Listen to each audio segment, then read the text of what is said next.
Mesdames et messieurs, bonsoir et bienvenue à cette émission d'Info 9. Femmes d'action, femmes de résultats, part en croisade contre l'hypersexualisation. Pour nous en parler, je reçois sa coordonnatrice, Madame Manon Fortier. Madame Fortier, bonsoir. Bonsoir. Merci d'avoir accepté cette invitation-là. Puis, quand on dit que Femmes d'action, femmes de résultats part en croisade, il ne faut pas quand même pas là, exagérer, sauf que c'est quelque chose sur lequel vous vous penchez, puis qui s'en vient de plus en plus énorme si on regarde tout ce que ça comporte. Si on expliquait en tout premier lieu, là, qu'est-ce que l'hypersexualisation? Et il ne faut pas dire seulement que hypersexualisation chez les jeunes. Non, effectivement, c'est l'hypersexualisation de la société en entier qui est en train de se produire, dans le sens que tout devient banal au niveau de la sexualité. Vous savez, même il y a des gens qui s'entendent pas sur le mot hypersexualisation parce que c'est un peu péjoratif de dire qu'est-ce qui est normal, qu'est-ce qui ne l'est pas. Mais dans l'ensemble, ce qu'on s'entend pour dire, c'est que quand on parle d'hypersexualité, c'est qu'on va plus loin et beaucoup plus... c'est devenu tellement normal de voir les jeunes filles habillées pour aller comme si elles allaient à la plage quand elles vont à l'école, de voir les jeunes femmes se promener le nombril à l'air, etc. Donc, et de voir ça aussi dans la publicité, de voir ça dans nos écrans de télé, tout ça, c'est devenu comme banal. L'hypersexualité, c'est ça, c'est que c'est tellement rendu banal qu'on s'en rend même plus compte que ça existe et que de plus en plus, tant les femmes que les jeunes hommes, tant que les hommes se déshabillent de plus en plus et on n'en fait plus une question personnelle ou privée, mais plus une question publique de la sexualité. On exploite le corps humain. Et voilà, d'un bout à l'autre. On a commencé depuis longtemps avec les femmes. Et maintenant, on commence à voir de plus en plus le corps des hommes exploité et beaucoup le corps des jeunes hommes et des jeunes femmes, en donnant comme image et comme idée que pour être bien dans notre société, il faut être jeune, beau et être hyper sexué, être très bien habillé, être très bien... Et c'est faux. Et c'est faux. Alors que la majorité des gens ne sont pas comme ça, là. Ça, là... Chez les jeunes, on va parler des jeunes, là, chez les filles en particulier, là, ben, les filles et les jeunes garçons aussi, parce qu'on en voit encore de plus en plus. Là. Oui.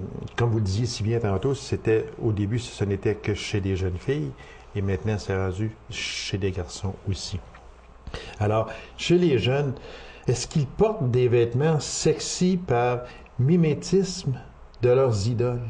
Souvent, oui. Ils ne savent pas la conséquence que ça va avoir sur les personnes autour d'eux. Dans le sens qu'une jeune fille qui va arriver avec un décolleté très plongeant à l'école secondaire, qui aura un professeur garçon, c'est tout à fait normal que le professeur ait une réaction physique. Là où c'est pas normal, c'est où il transgresse la règle du toucher, etc. Oui, mais c'est sûr, il y a une réaction qui est à ne pas franchir. Mais il y a une réaction normale physique. Et c'est normal. Et c'est tout à fait normal. Mais ces jeunes filles-là ne comprennent pas qu'elles déclenchent ces réactions-là chez les hommes et chez les autres personnes autour d'eux.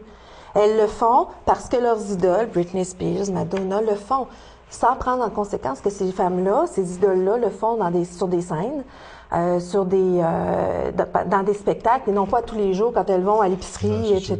Tandis qu'elles s'habillent comme ça par mimétisme. Ces jeunes-là portent cette mode-là, mais ne l'habillent pas, dans le sens qu'elles ne savent pas où ce que ça va, jusqu'où ça peut aller. Exactement. Et souvent, ces jeunes filles-là qui l'habillent, ce ne sont pas elles qui vont se faire achaler par les autres, parce que si elles savent qu'est-ce que ça donne comme résultat, elles ne se laisseront pas marcher sur les pieds. On lance la mode, puis arrangez-vous avec. Arrangez-vous avec, exactement. Tandis que celles qui ne l'habillent pas, elles, c'est ceux-là qui vont être plus susceptibles de vivre des agressions sexuelles ou des attouchements sexuels. On entend dire très souvent, une jeune fille, entre autres, va dire « Hey, qu'est-ce que t'as à me regarder de même? » Ben oui, mais ça regarde comment tu es habillée. Puis je pense que tu attires les regards. Ben, c'est justement... Est-ce qu'elle s'en rend compte qu'elle attire les regards ou bien non, si elle ne s'en rend pas compte? Elle est habillée de même parce que Britney Spears est habillée comme ça. Exactement. Puis elle veut imiter Britney Spears. Puis elle veut être je belle m'habille comme de Britney même, Spears, c'est ça. Puis elle s'en va dans la population. c'est normal qu'elle attire les regards parce que, comme vous le disiez tantôt, elle a à peu près rien en haut, puis en bas, on voit presque tout. Fait que c'est pas compliqué. Tout le monde la regarde, puis elle, qu'est-ce que t'as à me regarder comme ça? Ben oui, mais si t'avais un petit peu plus de linge vers le haut puis vers le bas, on t'en regarderait peut-être moins. C'est un peu ça. C'est du mimétisme parce qu'elles ne savent pas ce que ça provoque.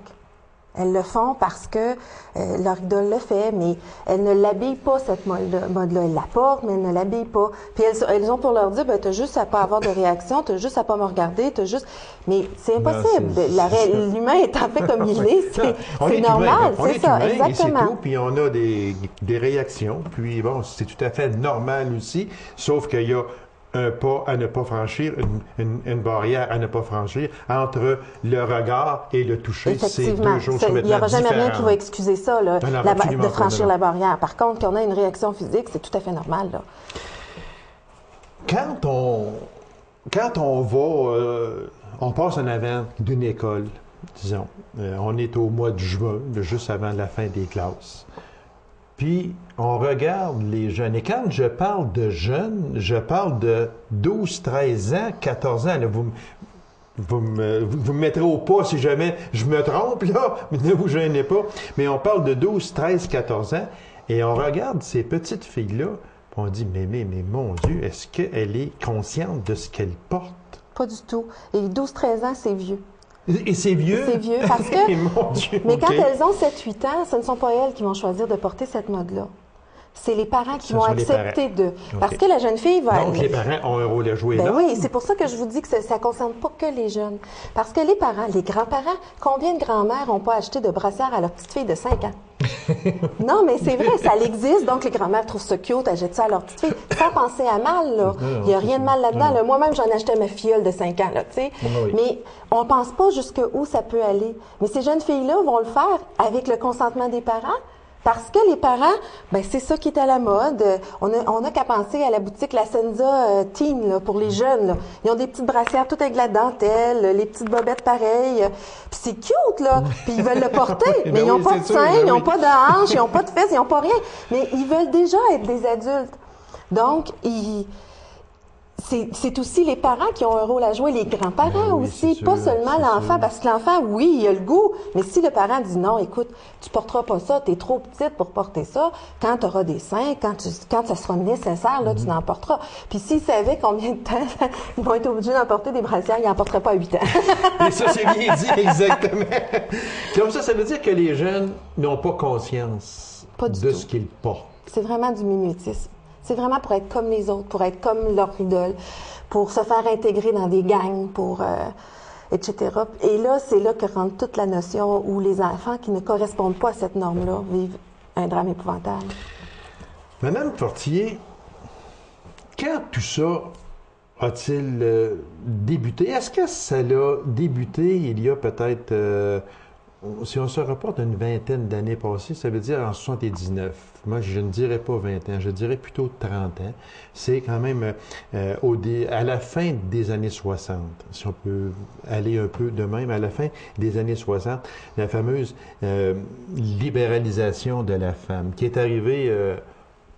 disons 65, 66, 67. Avec l'avènement de la pilule contraceptive. Exactement.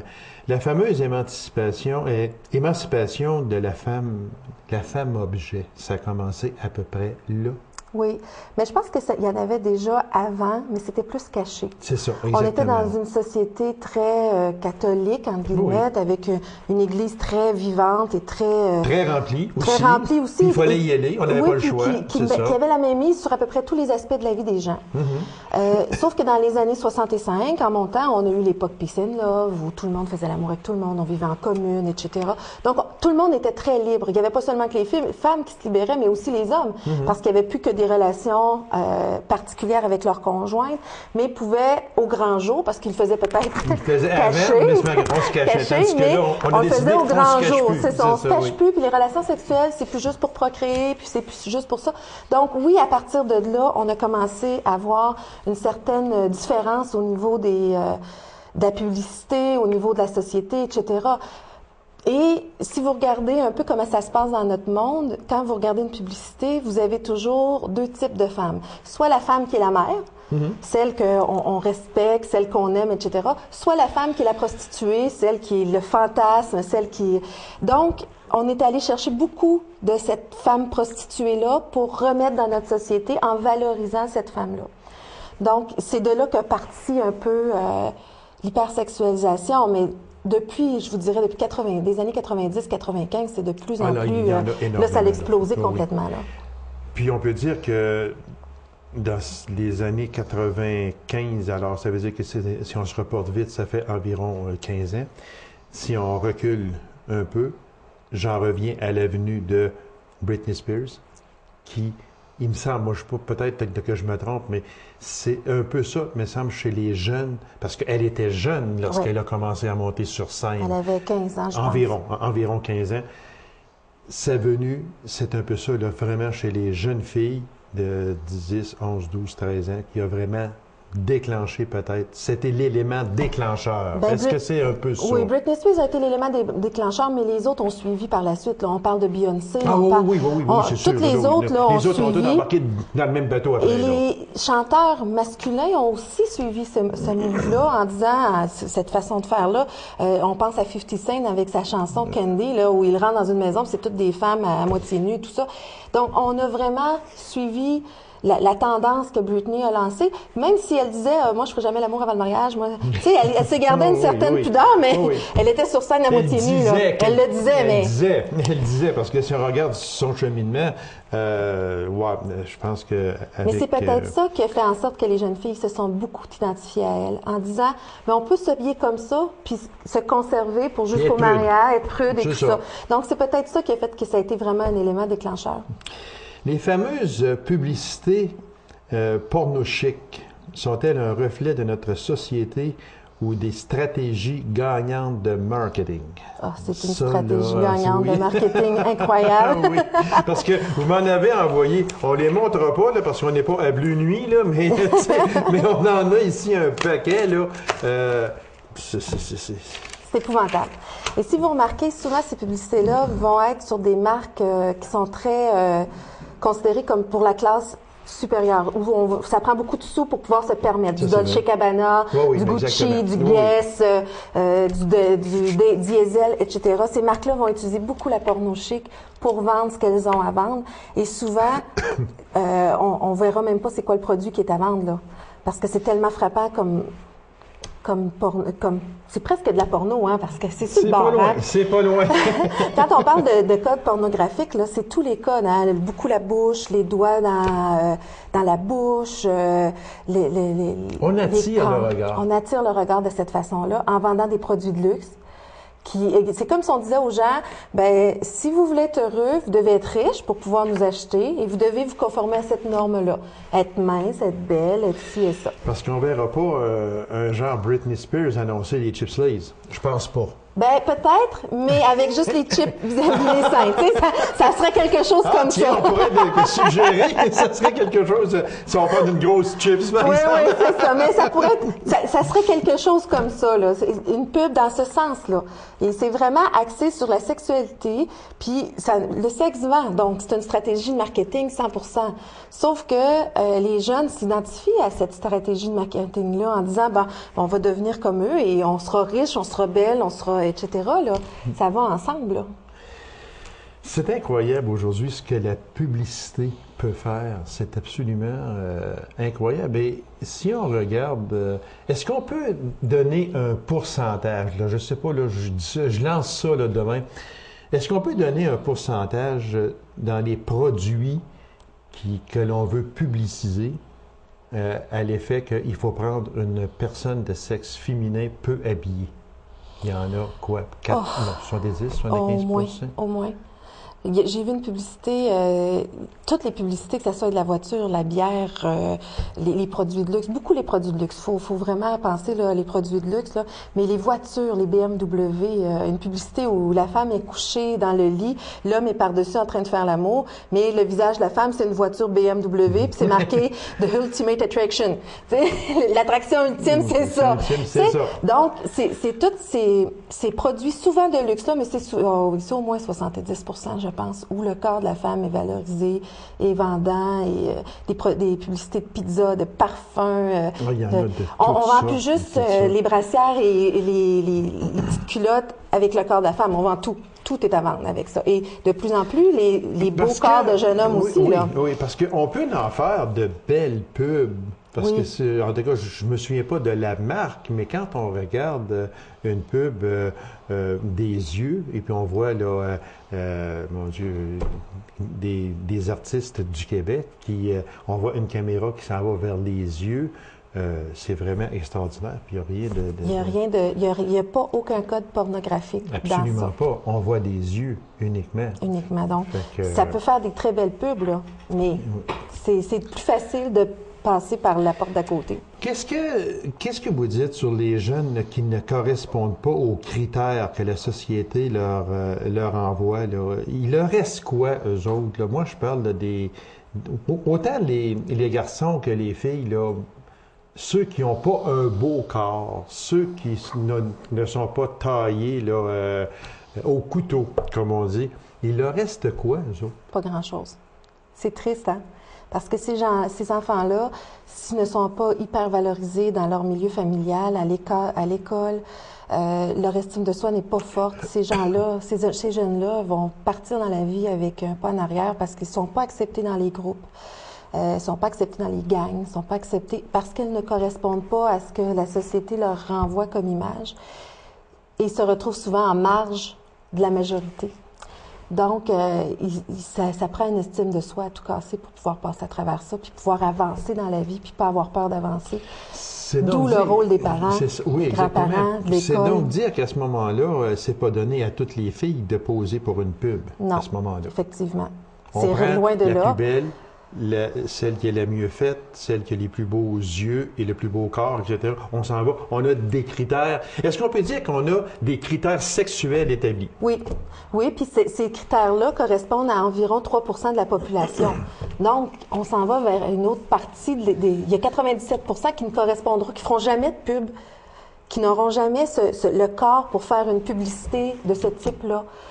Ils vont être pas pires, vont être belles, vont pouvoir porter la mode quand même, mais il y en a juste 3% qui vont faire des pubs. Là. On essaye de donner un modèle aux jeunes qui ne correspond qu'à 3% de la société, aux jeunes femmes et aux femmes aussi. Donc, il y a un problème, là. Hein? On voit que ça marche pas, là. Ça peut pas... Hypersexualisation, on va aller vite un peu parce que le temps avance énormément. Hypersexualisation, problème de jeunes ou d'adultes? Des deux. Autant de jeunes que d'adultes, puis encore plus d'adultes à mon sens, parce que c'est eux qui vont pouvoir créer l'estime de soi sans passer par les vêtements de nos jeunes filles et nos jeunes hommes. Donc, c'est la priorité. C'est vraiment les deux, mais les adultes ont un rôle important à jouer en valorisant l'estime de soi, en montant l'estime de soi des jeunes et en interdisant aux jeunes filles de 5 ans de porter des brassières, puis de mettre du gloss, puis etc. Hypersexualisation, troubles alimentaires. Effectivement. Étant donné qu'il y a 3% qui correspondent à cette mode-là, la majorité vont, pour pouvoir atteindre cet idéal-là, vont soit être boulimiques ou anorexiques et on sait ce que les conséquences que ça a. À sa santé, là. Énormément. Puis au psychologique aussi, pas seulement à la santé physique, mais aussi au psychologique. Hypersexualisation, sexualité précoce. Énormément. Moi, j'ai connu une petite fille de 8 ans qui me savait exactement où les pipes se faisaient. Et elle te dit c'est quoi une pipe à 8 ans et tu tombes en bas de ta chaise. Donc oui, la sexualité précoce, parce que c'est devenu banal. Il n'y a plus rien là. C'est plus privé. Il n'y a plus de barrière du tout. C'est plus privé, c'est plus... mon corps appartient à n'importe qui, puis il n'y en a pas de problème. Puis c'est comme ça, mes amis le font, ben moi aussi je le fais. Parce que pour revenir à ce que vous dites, il y a on jasait l'autre jour, puis il y a une fille, 12-13 ans, qui nous disait que pour entrer dans une gang, et je dirais pas laquelle, puis nous, ni à quel endroit, là, mais pour entrer dans une gang, il fallait faire une pipe. Effectivement, c'est devenu banal. 12-13 ans, vous imaginez? À 12-13 ans, moi, je pensais même pas à ça encore. Tu sais, je savais même pas c'était quoi. Mais puis eux, c'est tellement devenu banal. C'est banal. C'est banal. C'est normal. C'est aussi simple que ça. Dans le film Sexy Inc., une jeune fille dit, elle a 12 ans, elle dit, ben faire une pipe, c'est pas faire l'amour. Puis faire l'amour, ça, c'est plus important parce que ça va plus loin. Puis faire une pipe, ben il n'y a rien là. Puis, mais faire l'amour, ça, c'est quelque chose, par exemple. Ça, c'est important, là, tu sais. Qu'est-ce que l'on peut faire pour, je dirais pas contrer ça parce que on ne peut pas contrer, c'est rendu trop gros, mais des conseils peut-être aux jeunes, parce qu'il reste à peine 1 minute, madame. Bien, aux gens, c'est facile, hein. Commencer par chez nous. Un petit pas, par petit. Ne pas se laisser influencer par ces gens-là. Créer une estime de soi aux jeunes, importante, c'est la clé, je pense, de soi. Où les jeunes vont pouvoir dire, ben moi, je porte tel vêtement parce que j'aime ça, parce que je suis bien dedans, et non pas parce que je fais comme les autres. Je pense que la clé est dans l'estime. Alors, Madame Fortier, s'il y a des gens qui nous écoutent et veulent avoir plus de détails, on peut vous rejoindre au 819-941-2288. Oui, et à compter de la semaine prochaine, il y aura une formation de disponible pour les intervenants. Pour les intervenants. Donc, une formation de 2 jours. Donc, ils ont juste à contacter au même numéro. Puis, il y a le courriel qui est femmes d'action, tout ensemble, à commercial@hotmail.com. Et ça. Madame Fortier, merci infiniment de votre présence à cette émission. Puis, il y a de l'ouvrage à faire, j'en suis persuadé, et on vous souhaite tout le succès possible, madame. Bien, merci énormément. C'est moi qui vous remercie. Courte pause, mesdames et messieurs, et on vous revient immédiatement après. Restez avec nous. Pour une 9e saison, La vie au rang 2 est de retour. Théâtre interactif qui relate avec humour le quotidien des Abitibiens dans les années 40. Alors, je reçois avec plaisir encore cette année, et c'est une coutume. À chaque année, ils viennent faire un tour. Ce sont les 2 principaux acteurs, soit Sophie Poulain et François Jalbert, autrement dit, Gemma et Joachim. Bonsoir. Bonsoir. Madame Gemma, quelle sorte d'hiver vous avez passé tous les deux? Avez-vous mis Joachim au carême? Ah non, c'était bien tranquille. Hein? Bien tranquille, comme tous les hivers. Tu sais, l'hiver, on se repose. C'est ça. On travaille assez l'été, l'automne, puis le printemps, que l'hiver, on se repose. Fait que l'hiver, vous vous reposez, vous vous chauffez. Ben moi, je me repose. Hein? Les bûches. Ah, Joachim bûche. Ouais. OK. Faites-vous chambre à part encore? On n'est pas supposé le dire. Ça vous regarde pas, mais c'est assez fréquent. Hein? C'est assez... Puis t'endures ça, Joachim? Oui, j'aime ça. Ah oui? Ah! On n'est pas du même moule. OK. Fait que... Joachim, Gemma, as-tu magasiné dans le catalogue durant l'hiver? Oh oui. Madame Gemma est pas mal souvent dans le catalogue. Ah oui? Il y a des beaux chapeaux, puis des belles blouses. Regardez ça. Ah, mon Dieu! Ça vient du catalogue. Oui. Du catalogue. Ouais. Non, du catalogue. Du catalogue. Du catalogue. Le petit bibi, ça va être aussi? Bien, certainement. Okay. Vous trouvez pas beau? Oh, Il est en paille. Oui. Mais qui paye ça? Ben, c'est Joachim. Joachim? Ouais. OK. Tout ce qui est à lui est à moi. Ah oui, une chance que vous l'avez aussi. On est mariés. Ben oui, je sais. Ben oui, c'est ça. Puis vous faites une chambre à part. Fait qu'il va falloir que vous expliquiez ça aux personnes de la vie au rang 2 une bonne fois. Là. C'est bien simple. Oui, pourquoi? Ben, parce qu'il n'y a pas personne qui tire les couvertes. Hein? Ah, OK. De même, on dort bien. Ah, ben coudonc. Fait que tu dors bien, hein? Ah oui. Comme une bûche. Ah, comme une bûche! Pour aller bûcher, hein, c'est ça? Oui. Exactement. Joachim, il y a eu un quêteux l'année passée qui est allé chez vous. Oui. Tu t'es aperçu qu'il voulait chanter la pomme à Gemma? La pomme? Ben, la pomme, mais il voulait tomber en amour avec. Non? Midas. Voir si moi, m'en va tomber en amour avec Midas. Non, ça Ben, vous voyons intéresse donc. pas. Mais Les lui, croquettes. par exemple, il aurait voulu. Oh oui, regardez, jouez votre petit œil, là. Oh, mon Dieu. Ouais, OK. Bon, les thèmes de cette année, c'est quoi les thèmes? Ben, là, je veux juste vous dire que ça va être tout le mois de juillet. Hein? OK, tout le mois de juillet. D'habitude, on avait toujours quelques représentations en août, mais là, cette année, on concentre ça dans le mois de juillet. OK. Fait que le premier thème, ça va être l'affaire et ketchup. OK. L'affaire et ketchup, puis le deuxième, c'est la délivrance. OK. Mais on va être délivré. Délivré de... Ah ben, Non, c'est ça, elle peut pas le dire. Pas de Joachim. Hein, Joachim, tu te laisseras pas faire? Non. Non, on va non. perdre un gros poids, en tout cas. Ah oui? Ouais. Comment tu payes, Joachim? Je sais pas. OK, parce qu'elle parle d'un gros poids. Tout ça, à peu près. Hein? Pas mal, en tout Pas cas. mal. Laisse-toi pas faire. Laisse-toi pas Non. faire. Mais mêlez-vous pas de ça. Mêlez-vous pas de ça. Fait que, il y a deux thèmes naturellement. Si on vous demande qu'est-ce que c'est que ça peut faire, que ça va être quoi exactement qui va se passer, vous allez vous dire que vous pouvez pas en parler. Ben, c'est parce qu'il y a du nouveau dans le rang. Ah oui? Ouais. Il y a du nouveau, là. Il y en a bien du monde. Ça bouge dans le rang. Fait qu'on va avoir de la visite. Ah, OK. Ouais. OK. Bon. Il va y avoir des nouveaux personnages cette année. Je sais que peut-être que vous ne voulez pas le dire. C'est sûr, on va respecter les intrigues parce qu'il faut quand même que les gens qui vont aller au théâtre interactif à Aviron 2, il faut que, si on leur dit tout avant, ça Ben, marchera ouais, c'est pas. ça. Marchera pas. Ça sera pas agréable. C'est vrai. Vous avez bien raison, Géma, là-dessus. Fait que, mais est-ce qu'il y aura des nouveaux personnages qui vont se greffer à Il va y en l'Aviron 2? avoir quelques-uns, mais il va y avoir le voisinage qui va revenir encore. Lui va jouer un Ouais. bon rôle Ouais, c'est dans ça. Le petit Lionel, lui, il nous fait rire, le petit Lionel. Ah, ben lui, Lionel, ça continue. Il va être Là, il va à l'école, là, il est avec Petit Pop, là, puis il joue encore avec son Petit Pop. Là, le Petit Pop, il doit peser à peu près 100 livres à cette heure-là, Oh mais boy! Bon, fait que...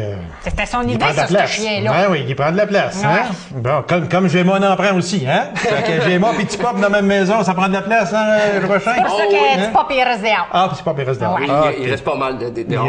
Il reste dehors. C'est encore les mercredis et les dimanches Ben oui. cette année? À 14h. À 14h. C'est notre rendez-vous. Ce mercredi, dimanche, 14h. Nous autres, on est là. Puis les gens sont là, parce qu'il y a beaucoup de monde, il faut le dire. C'est vrai. Ben, on espère qu'encore, il va y avoir bien du voisinage qui va venir J'en nous visiter. suis On aime ça, nous persuadé. autres, la visite, hein, Jouachin? Ah oui, oui. Hein? Ouais.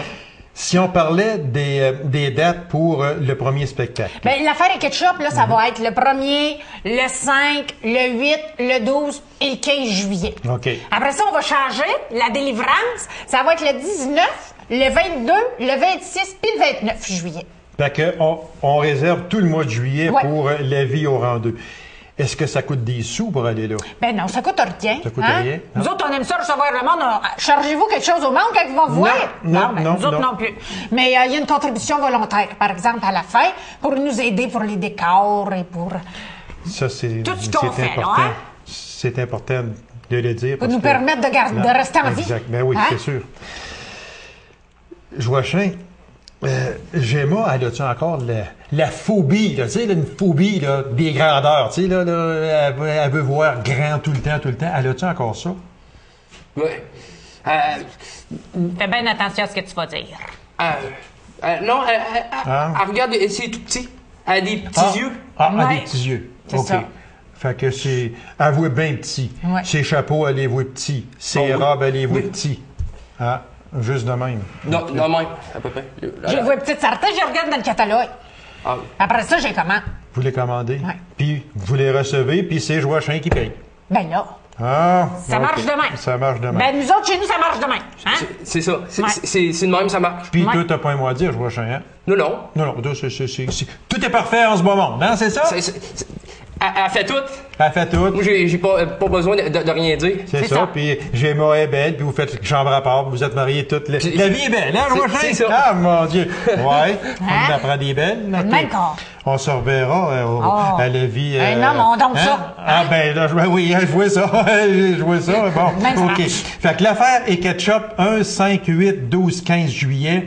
Et puis la délivrance 19, 22, 26 et 29 juillet. Gemma et Joachim, bonne saison encore. Puis merci de vous être prêtés Vous à allez ce venir jeu. nous voir, hein? Avec grand plaisir. On va vous attendre. Je n'en manque jamais et vous le savez. Certainement. Merci beaucoup. Alors, mesdames et messieurs, merci d'avoir été là. On se donne rendez-vous à une prochaine émission d'Info 9. Au revoir.